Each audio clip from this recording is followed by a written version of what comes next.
আপনারা টাইটানিক জাহাজের নাম শুনেছেন? টাইটানিক জাহাজের 8 গুণ 10 গুণ বড় একটা জাহাজ আছে, আইকন অফ দ্য সি। আমি দেখে এসেছি।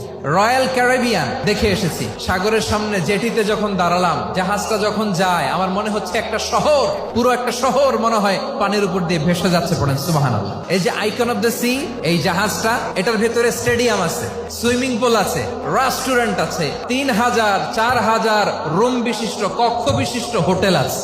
এই সবগুলোর নিয়ে এগুলো চলে সাগরের দোলার মধ্যে, জলোচ্ছ্বাসের মধ্যে। এই সাগরের ভেতরে এই জাহাজগুলোর ভাষায় রাখছে কে? এই যে বাংলাদেশে যে গাড়িগুলো চালান, বেশিরভাগ গাড়ি আসে কিন্তু জাপান থেকে। হাজার হাজার গাড়ি একটা জাহাজ বহন করতে পারে। সূরাত বনী ইসরাঈলের এই চমৎকার আয়াতের ভেতরে আল্লাহ তাআলা বেসিক্যালি মানব জাতির প্রতি তার 4টি স্পেশাল অনুগ্রহের কথা বলেছেন। 2 নম্বর অংশে আল্লাহ তাআলা বললেন, ওয়া হামালনাহুম ফিল বাররি ওয়াল বাহর, স্থলে এবং সমুদ্রে আমি তাদের জন্য চলাচলের বাহন দিয়েছি।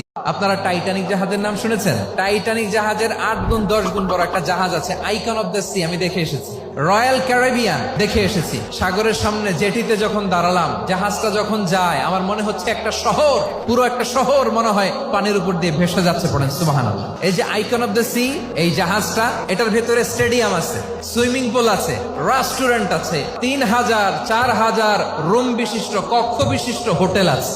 এই সবগুলোর নিয়ে এগুলো চলে সাগরের দোলার মধ্যে, জলোচ্ছ্বাসের মধ্যে। এই সাগরের ভেতরে এই জাহাজগুলোর ভাষায় রাখছে কে?